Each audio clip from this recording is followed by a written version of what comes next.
세계 3대 단편 작가 중에 하나인 오 헨리라고 하는 사람, 아마 여러분들도 잘 알고 있을 것인데, 이 오 헨리는 원래 본명이 윌리엄 시드니 포터라고 하는 본명이 있었습니다.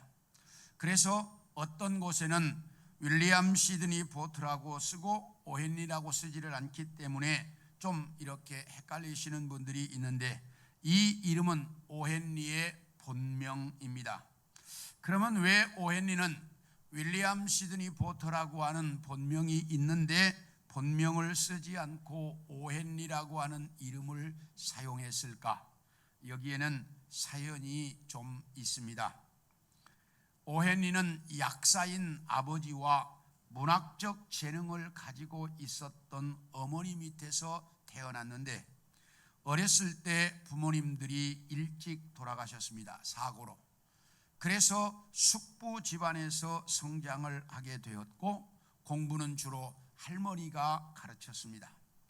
이런 형편이 되다 보니 안 해본 일이 없을 만큼 닥치는 대로 일을 하며 성장했는데, 27살 때 7살 연하인 아가씨를 만나서 결혼을 했습니다. 그래서 가정을 이루고 잘 사는데 얼마 되지 않아서 아내가 갑자기 폐결핵에 걸립니다. 그래서 아내의 병원 치료비 마련을 위해서 은행에 취직을 했는데, 그런데 이런 일에 별 재주가 없었던 오 헨리는 계산의 실수로 은행에 엄청난 손해를 끼쳐서 재판을 받게 되었습니다.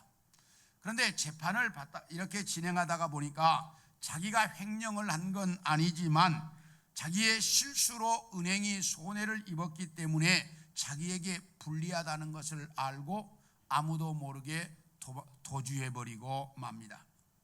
그래서 도망가 있는데, 숨어 사는데 아내가 생명이 위독하다는 소식을 듣습니다. 그래서 밤중에 아무도 몰래 아내를 잠깐 보고 가려고 왔다가 그만 대기하고 있던 경찰에게 체포가 됩니다.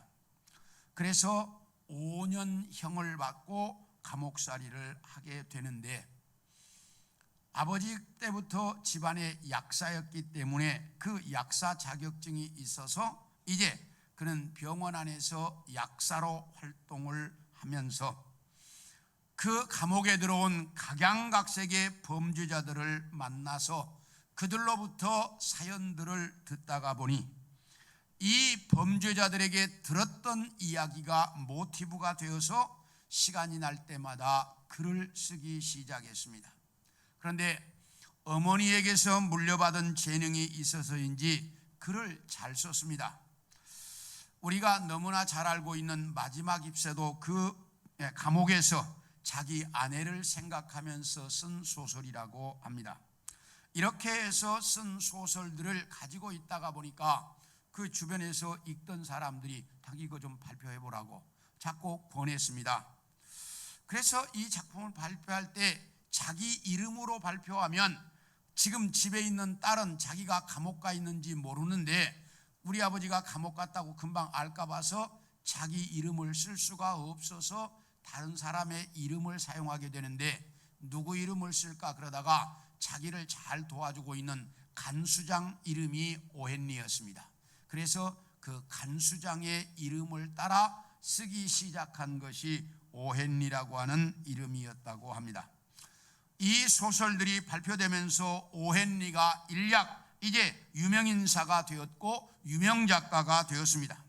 그리고 감옥에서는 모범수로서 일찍 추록을 하게 되었고, 추록한 이후에는 거의 하루에 한 편씩의 단편을 쓸 정도로 열심히 작품 활동을 해서 이제 세계적인 작가가 되었고, 이제 그 후로 세계 3대 단편 작가라고 하는 소리를 들을 만큼 유명한 사람이 되었는데, 자기의 실수 때문에 이 사람이 감옥을 갔지만 대부분의 사람들은 그래도 감옥 가 있으면 정말 자기를 이렇게 비관하거나 자기를 감옥에 가게 한 사람들에게 복수하겠다는 생각들을 가지고 어두운 인생을 살아가는 게 대부분인데, 오웬이는 그 감옥 생활이 그를 세계적인 사람으로 만들어주게 되었습니다. 이처럼 우리는 어떤 환경 속에서라도 내가 해야 할 일을 제대로 하는 것이 중요한데, 오늘 여러분에게 읽어드린 이 본문 속에도 보면 하나님의 비밀을 맡은 하나님의 사람들은 이 땅에서 어떻게 살아야 하는지를 잘 가르쳐주고 있습니다. 그래서 오늘은 하나님의 비밀을 맡은 자에 대한 말씀을 여러분들과 같이 좀 나누려고 합니다. 첫째, 하나님의 비밀을 맡은 자들은 이 비밀을 맡긴 분이 있다는 것을 정확하게 알아야 한다는 사실입니다. 우리 함께 1절을 봅니다. 시작. 사람이 마땅히 우리를 그리스도의 일꾼이요 하나님의 비밀을 맡은 자로 여길지어다. 여기 보면 그리스도의 일꾼이라고 하는 말이 나옵니다. 그런데 여기서 말하는 이 일꾼이라는 단어가 참 재미있는 단어입니다. 헬라어로 회페르테스라고 하는 단어인데, 이 단어는 과거에 배 밑창에서, 지금이야 뭐 엔진으로 다 갑니다만, 과거에 배 밑창에서 노를 젓던 노예들을 가리키는 단어입니다. 이 당시 이 배 밑창에서 노를 젓는 사람들은 중죄인들이거나 아니면 노예 중에서 가장 저급한 노예들이 하는 일이 바로 이 배 밑창에서 노젓는 일이었습니다.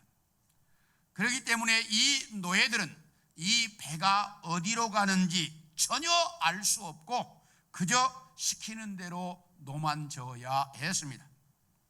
북소리가 빨라지면 빨리, 북소리가 느려지면 천천히, 오른쪽 북이 울리면 오른쪽 사람들이, 왼쪽 북이 울리면 왼쪽 사람들이 노를 저어야 할 뿐이지, 이 사람들은 배가 왜 천천히 가는지, 왜 빨리 가는지, 왜 우측으로 돌아야 되는지 이런 것이 전혀 물을 수도 없고 물어서도 안 되고 시키는 대로만 해야 하는 것이 이 배 밑창에서 노젓는 사람들이었습니다. 그런데 오늘 하나님의 비밀을 맡은 일꾼들에게 뭐라고 말하냐? 그 노예와 같은 단어를 써서 하나님의 일꾼이라고 표현하고 있습니다. 자, 그러면 여기서 하나님의 비밀을 맡았다 그랬는데 그 하나님의 비밀이 뭘까? 우리 골로새서 2장 2절을 봅니다. 시작. 이는 그들로 마음의 위안을 받고 사랑 안에서 연합하여 확실한 이해의 모든 풍성함과 하나님의 비밀인 그리스도를 깨닫게 하려 함이니. 자, 여기 보면 하나님의 비밀이 뭐라고요? 여기 하나님의 비밀인 뭐? 그리스도를. 그러니까 하나님의 비밀이 뭐라는 거예요?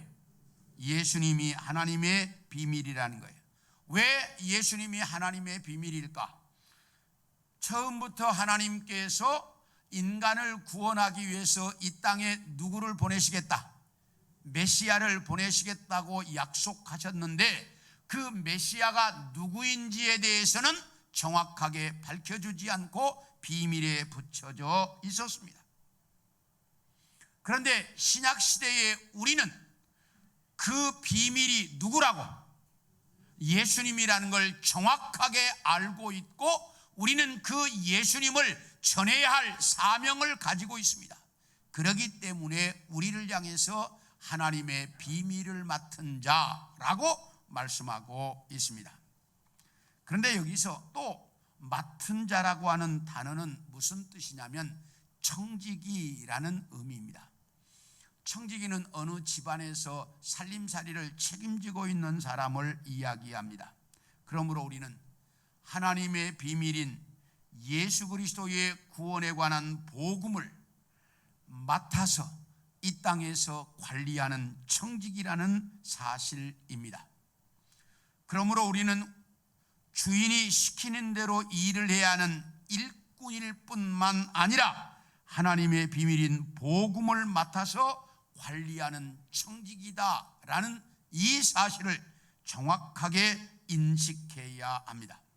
자, 그런데 하나님의 일꾼이나 청지기는 공통점이 하나 있습니다. 그 공통점이 뭡니까? 따라합시다.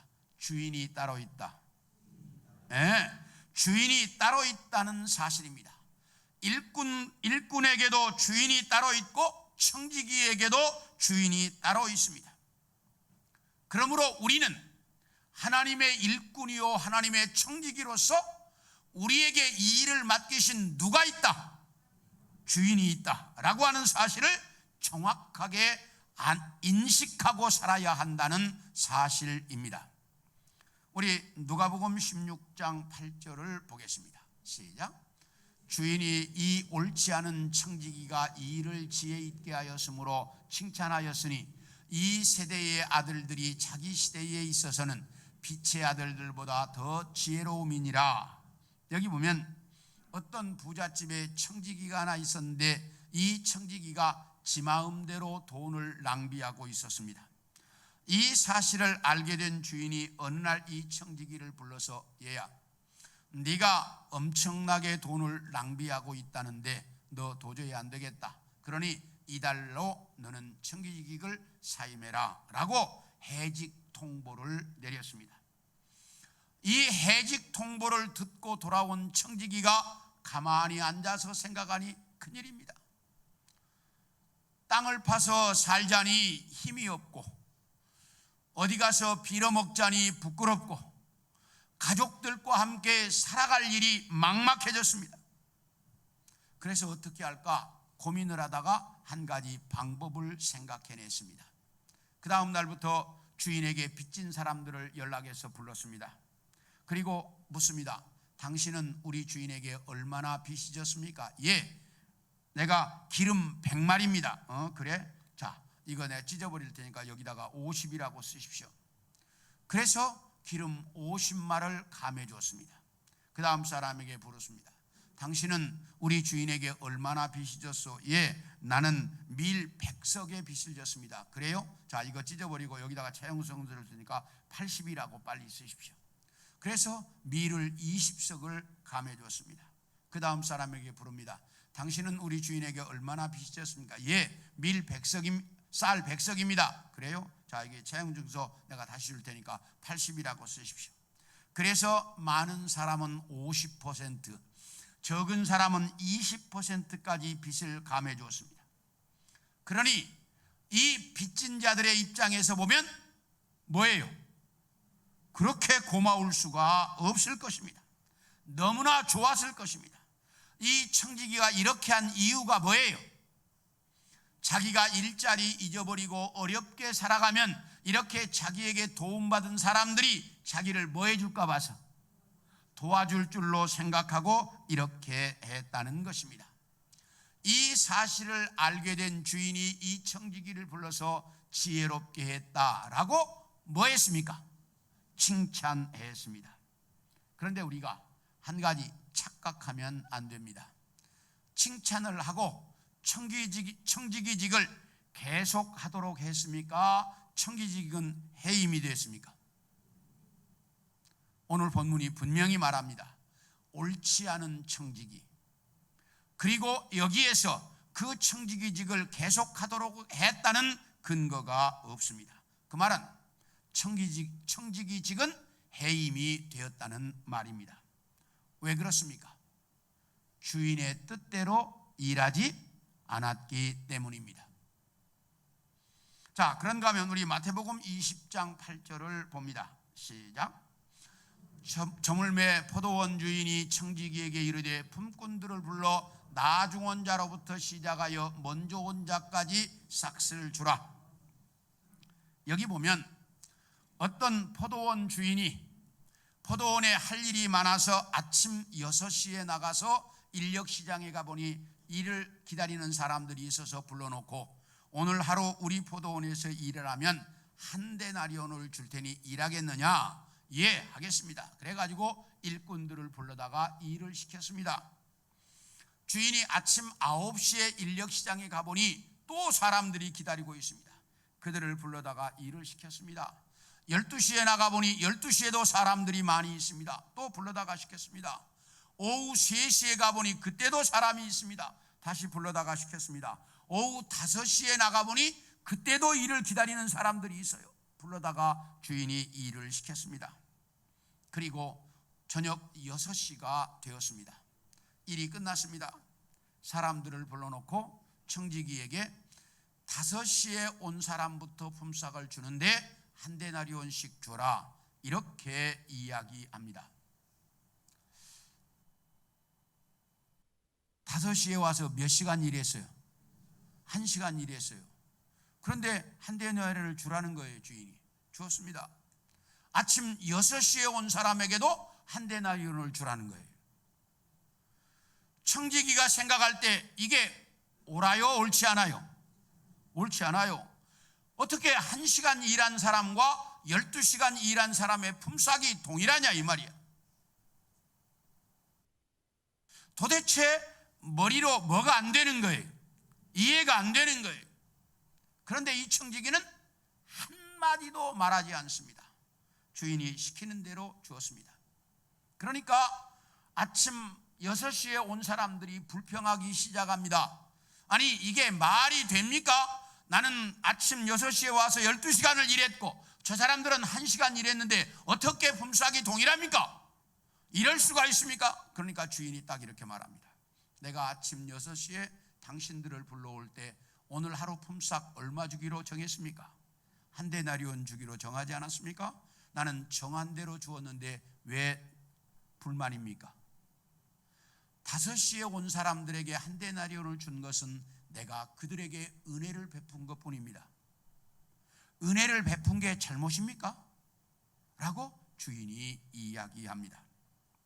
자, 청지기의 입장에서 자기가 보았을 때 5시에 온 사람과 12시간 일한 사람이 동일하게 품삯을 준다는 게 이해가 안 됩니다.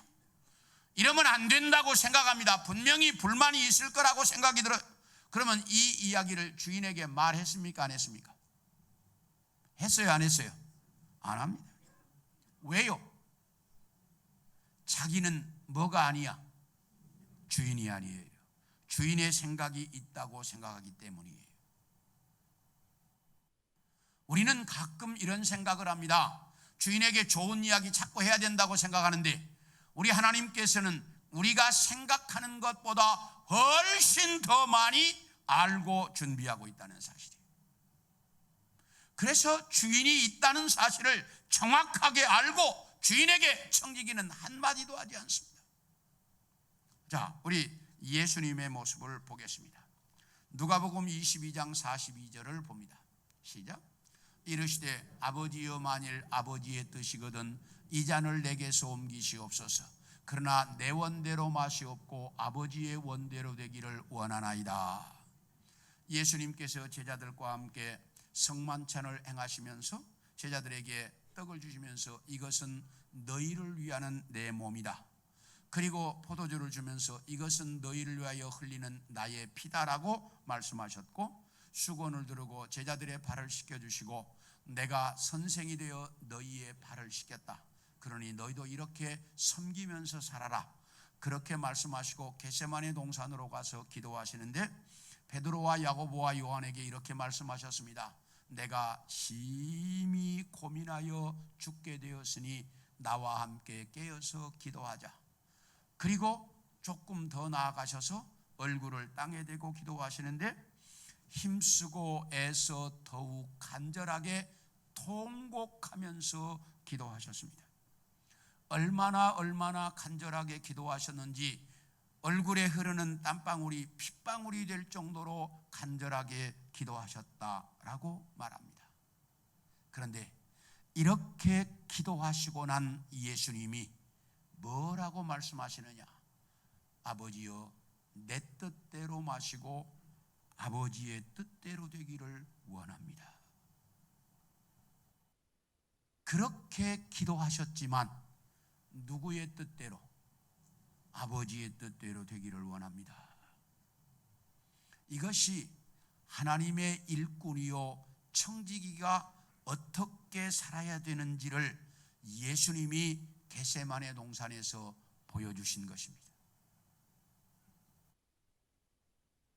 우리는 가끔 내가 주인인 줄 알고 사는 사람들이 착착 많이 있습니다. 이렇게 착각하고 사는 사람들이 많이 있습니다. 그런데 우리는 주인이 아닙니다. 우리의 주인은 따로 계십니다. 우리의 주인은 누구시죠? 예수님이 계십니다. 그래서 우리는 이 땅에서 살아가는 날 동안 내가 주인이 아니라고 하는 이 분명한 사실을, 내가 사업을 하는데도, 내가 직장 생활을 하는데도, 내가 자녀를 양육하는데도 내 삶의 전반에 나는 주인이 아니라는 거예요. 누가 따로 있다? 주인이 따로 계신다는 사실을 한시도 잊어버리면 안 된다는 사실입니다. 그러므로 우리 성도들은 언제나 나의 주인이 따로 있다라고 하는 이 사실을 잊지 않고 살아가는 성도들이 되어질 수 있기를 축원합니다. 다음으로 하나님의 비밀을 맡은 자는 믿을 수 있어야 한다라고 말합니다. 우리 2절을 보겠습니다. 시작. 그리고 맡은 자들에게 구할 것은 충성이니라. 여기 하나님의 일꾼은 충성을 다해야 된다라고 말하는데, 이 충성이라는 단어를 헬라 원문은 피스토스라고 하는 단어로 되어 있고요. 제가 여러 권의 성경을 봤는데 영어 성경들에는 다 이 단어를 faithful이라고 번역을 했습니다. 그러면 faithful이라고 하는 단어의 뜻이 무슨 뜻이냐? 신뢰할 수 있는, 믿을 수 있는 이라는 의미입니다. 그러므로 하나님의 비밀을 맡고 있는 우리는 믿을 수 있는 사람들이 되어야 한다라는 의미입니다. 신뢰할 수 있는 사람이 되어야 한다는 말입니다. 어느 정도 신뢰를 해야 될까? 우리 창세기 24장 4절을 봅니다. 시작. 내 고향 내 족속에게로 가서 내 아들 이삭을 위하여 아내를 택하라. 여기 보면 아브라함이 100살에 낳은 아들 이삭이 장성하여 결혼을 시켜야 될 때가 되었습니다. 그러자 어느 날 자기가 가장 신뢰하는 종 엘리에셀을 불러놓고, 엘리에셀아, 너는 이 근처에 사는 여자들 중에서 내 아들을 위해서 내 며느리감을 고르지 말고 내 고향으로 가서 내 며느리감, 내 아들의 부인감을 골라와라 라고 이야기합니다. 그런데 그 고향이 가까운 데 있는 게 아니고요, 먼 나라에 있는 타국에 있는 곳입니다. 그런데 그 타국까지 가서 자기 며느리감을 골라오라고 보내는데 아브라함 자기도 가지 않고 당사자인 자기 아들 이삭도 보내지 않고 엘리에셀 딱 한 자 보내는 거예요. 그리고 가서 자기 며느리감을 골라오라는 거예요. 이것은 엘리에셀 혼자 가도 정말 좋은 자기 며느리감을 골라올 수 있으리라는 뭐가 있다는 거예요. 그 종에 대한 신뢰를 하고 있는 거예요. 아브라함이 이 엘리에셀을 얼마나 신뢰했는지를 정확하게 보여주는 내용입니다. 우리는 하나님의 비밀을 맡은 자들로서 이렇게 신뢰할 수 있어야 한다는 거예요.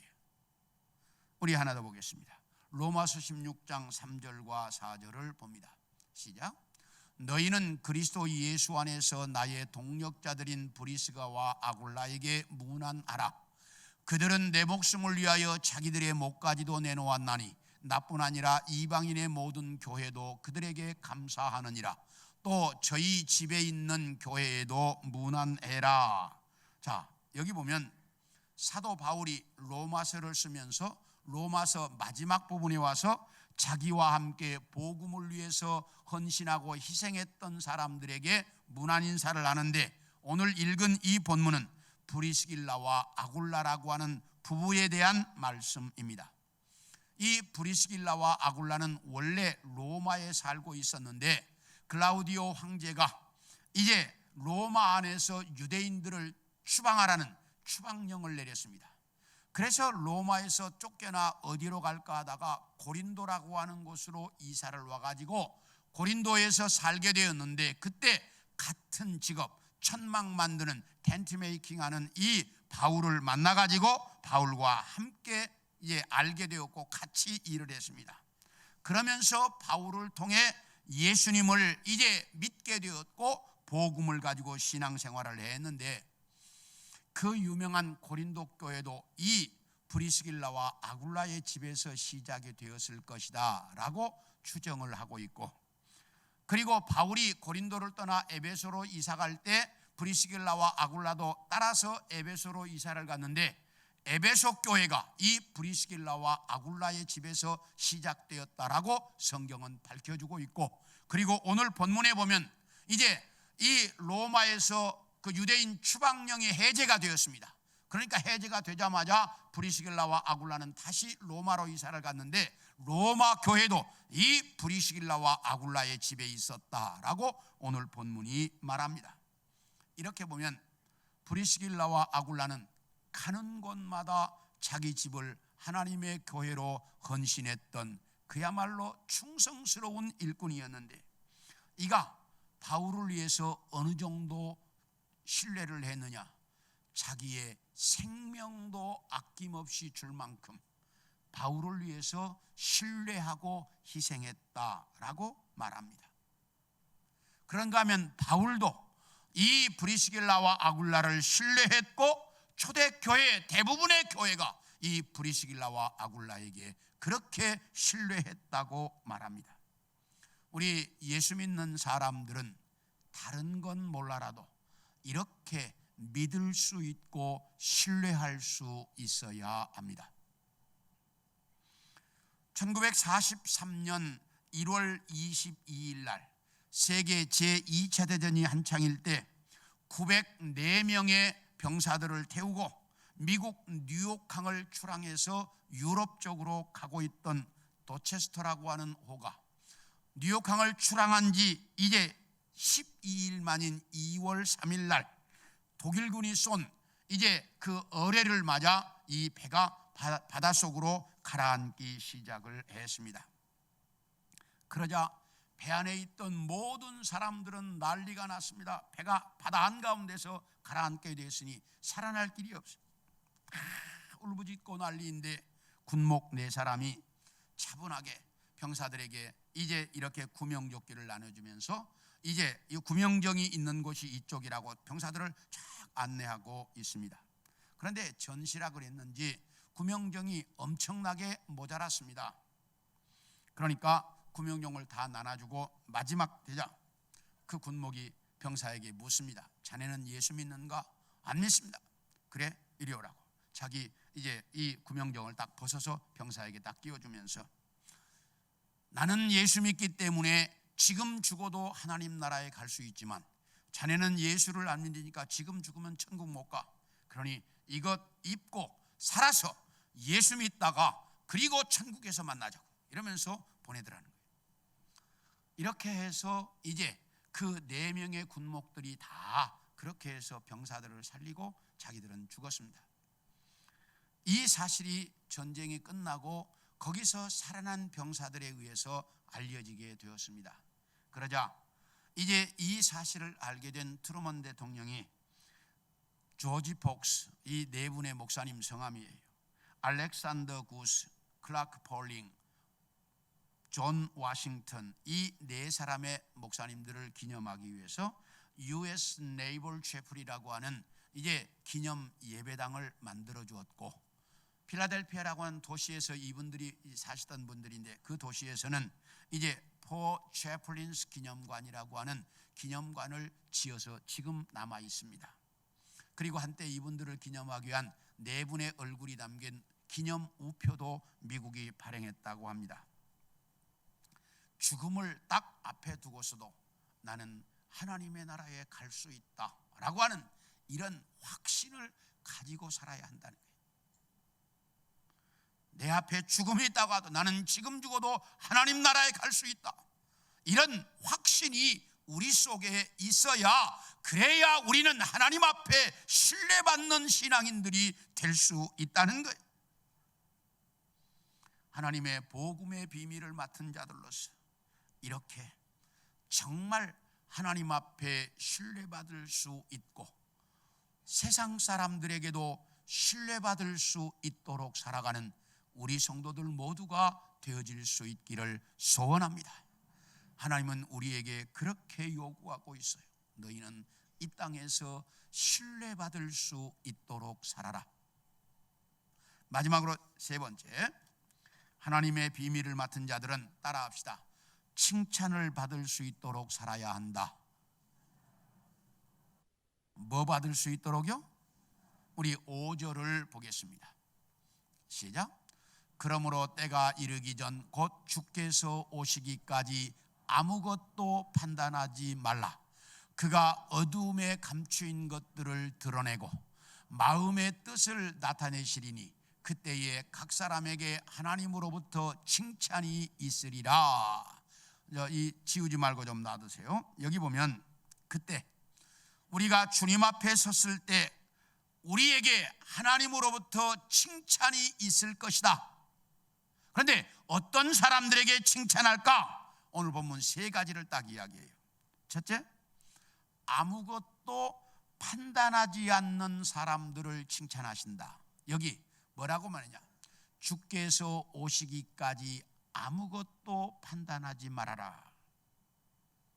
왜냐하면 인간의 판단은 절대로 완전할 수가 없기 때문입니다. 인간은 죄인이고 불완전한 존재이기 때문에 자기가 아무리 완전하게 판단했다고 생각했을지라도 그건 절대로 완전할 수가 없기 때문이.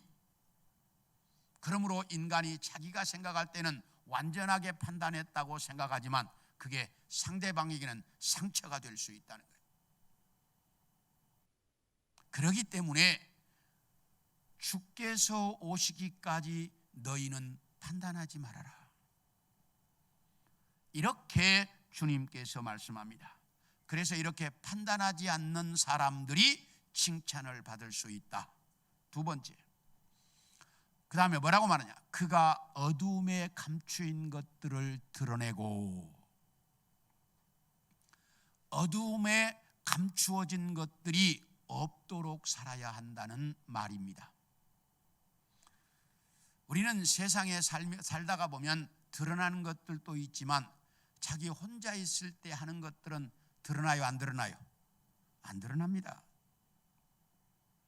그런데 그때 우리는 정말 죄악된 것들, 하나님 보시기에 정말 싫어하는 것들이 많이 이루어진다는 거예요. 그래서 어두움에 감추어진 것들이 대부분의 사람들은 많이 있어요. 이 어두움에 감춘 것들이 많을수록 그 사람이 자꾸 얼굴이 어두워집니다. 그리고 그 인생이 불행해지는데, 이 어두움에 감추인 것들이 없는 사람들, 어두움 속에 감추어진 것들이 없는 사람들이 칭찬을 받게 된다. 그래서 우리는 이렇게 만났을 때에나 또 혼자 있을 때에나 언제든지 우리는 동일하게 살아야 돼. 그래서 어두움에 감추어진 것들이 없이 살아야 한다. 마지막 세 번째, 뭐라고 이야기합니까? 마음의 뜻을 나타내시리니 라고 말합니다. 다시 말하면 마음 속에서 생각하는 것도 옳게 생각하는 사람이 돼야 칭찬받을 수 있다라고 말합니다. 세상은 마음속에 어떤 생각을 하든지 전혀 문제 삼지 않습니다. 우리가 밖으로 드러나는 행위가 법에 어긋났을 때 죄라고 말할 뿐이지 마음속에서 내가 무슨 생각을 하든지 전혀 문제 삼을 수도 없고 삼지도 않습니다. 그런데 성경은 절대로 그렇게 말하지 않는다는 거예요. 하나님은 우리 마음속의 생각까지 다 보고 계시기 때문에 우리 마음속의 생각이 깨끗하고 바르고 의로워야 칭찬받을 수 있다라고 말씀하고 있다는 사실입니다. 사랑하는 성도 여러분, 우리는 생각하는 습관부터 바른 생각을 하는 습관을 길러야 합니다. 왜냐? 생각이 바르면 나타나는 그 행동도 올바르기 때문입니다. 그러므로 우리는 마음속에 성령을 모시고 사는 사람으로서 하나님의 뜻대로 생각하는 그런 사람들이 돼야 한다는 사실이에요. 그래서 다른 사람 판단하지 말고 어두움 속에 감추어진 일들이 없게 살고 내 마음이 깨끗하고 바른 생각을 하고 살아야, 그래야 칭찬받을 수 있다라고 말합니다. 이 말씀을 여러분들이 잘 들으셔야 돼요. 세상에서 말하는 칭찬의 기준과 하나님이 말하는 칭찬의 기준은 달라요. 이렇게 칭찬받을 수 있어야 하나님의 비밀을 맡은 자답게 사는 것이다 라고 말합니다. 오늘 이 본문의 말씀에 보면 하나님의 비밀을 맡은 우리 모두는 주인이 계신다는 사실을 정확하게 인지해야 합니다. 나는 주인이 아닙니다. 주인이 계신다는 사실을 정확하게 알고 그 주인에게 인정받을 수 있도록, 세상 모든 사람에게 신뢰받을 수 있도록 이 땅에서 살아야 하고 그분에게 칭찬받을 수 있도록 살아야, 그것이 하나님의 비밀을 맡은 자의 모습이다 라고 오늘 본문은 가르치고 있습니다. 이렇게 살아가는 우리 성도들 모두가 되어서 정말 여러분의 삶이 밝고 여러분의 삶이 기쁘고 행복할 수 있는 우리 성도들 모두가 되어질 수 있기를 축원합니다. 축원합니다.